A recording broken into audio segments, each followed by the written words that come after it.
Presenting the CW Crew.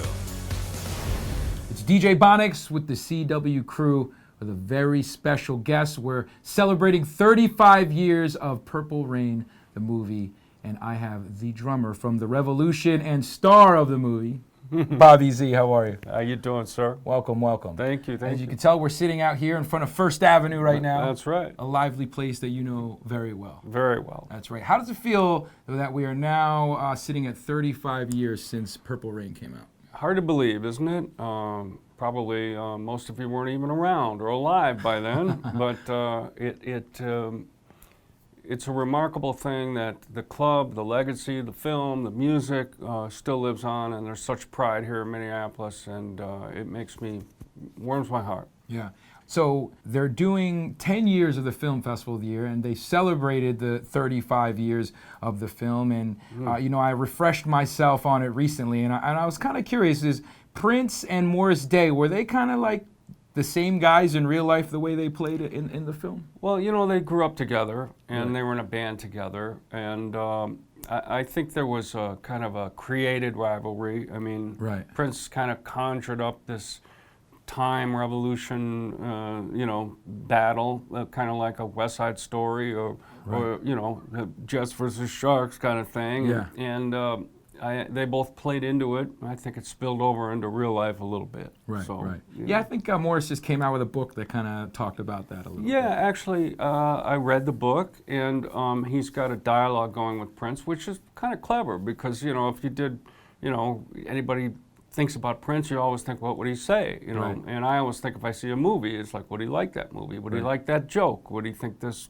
color is cool? Would he think this outfit is cool? Right. It's always something in the back of your mind because once Prince is in your mind, he never leaves. Right. Now, just the funkiness of all those scenes, what you guys were addressing, the pencil stash at all, was that what was going on then, too, in Minneapolis? It was kind of, everybody had their own character. Right. That was Prince's idea, that you created these characters, Dr. Fink and Dr. Sue and Scrubs, and, Lisa, the kind of the intellectual, a cigarette blowing her hair, and, Wendy being this fresh-faced kid, and, Brown Mark being, super bad bass player, showing some skin. Of course.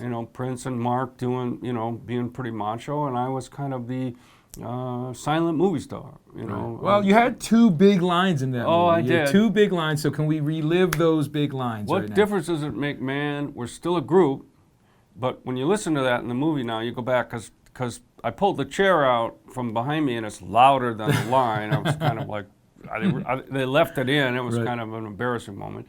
And let's go. Let's go. And then Wendy says, let's get him. So these are big pivotal moment. Let's go. Let's get the time, right? Let's get him. And we did.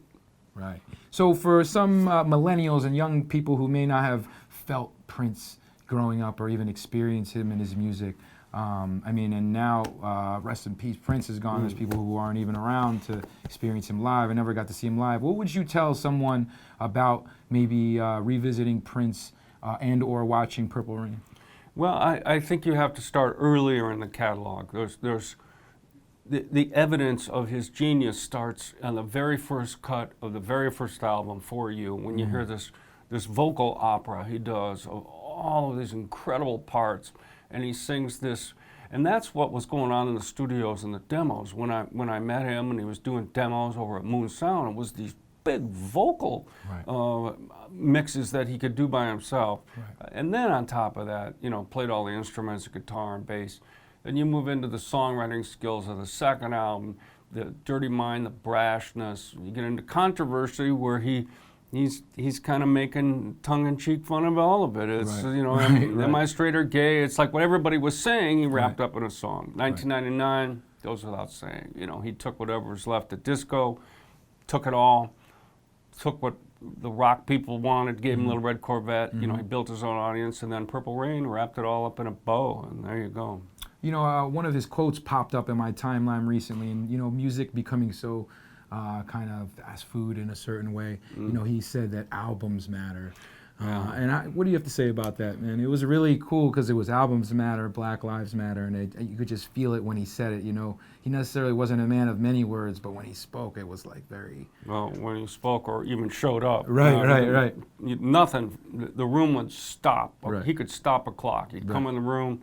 But what he meant was, you know, the concept of thinking things through, the discipline of an album is lost a little bit now. You know, when people are looking for, you know, hits or here's my likes or here's my instant gratification, Right. you know, he had the skill and patience to build something that had a full body of work that he said, here, you know, here it is. So he really felt that in his bone, that it was a chapter of his life. An album was a child, was a chapter of his life, you know, and he was very careful politically, but he people mattered to him. And, you know, when he saw injustice, he spoke out in a way that people listened. I always found it interesting that he didn't, you know, make a play in L.A. or New York, and he did the Paisley Park and did it all here. What? Why?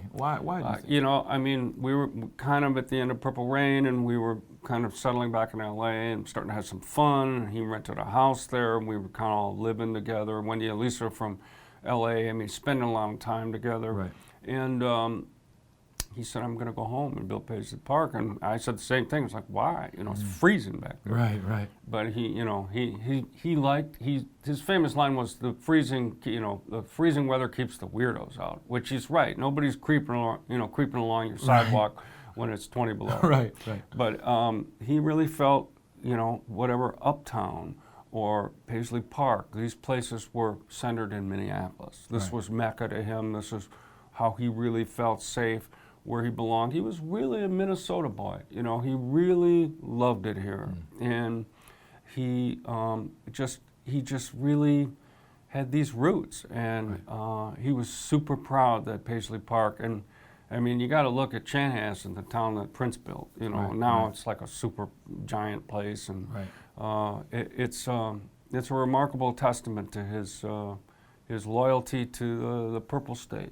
Oh, that's amazing. Now, there are a couple places that are still around in Minneapolis that you remember that Prince loved, or you guys maybe got a bite to eat, or someone from out of town who's a Prince fan said, hey, these are kind of some of the places that aren't necessarily the First Aves or what have you. Well, you know, we started out at the Capri Theater, which is always fun to see it. You know, and there's a little museum in there about our very first gigs together. We used to eat in Uptown, where Rudolph's? Rudolph's is down on Lindale. You know, the market was open till 2 a.m. You know, there were very few places open late, and so we found ourselves there.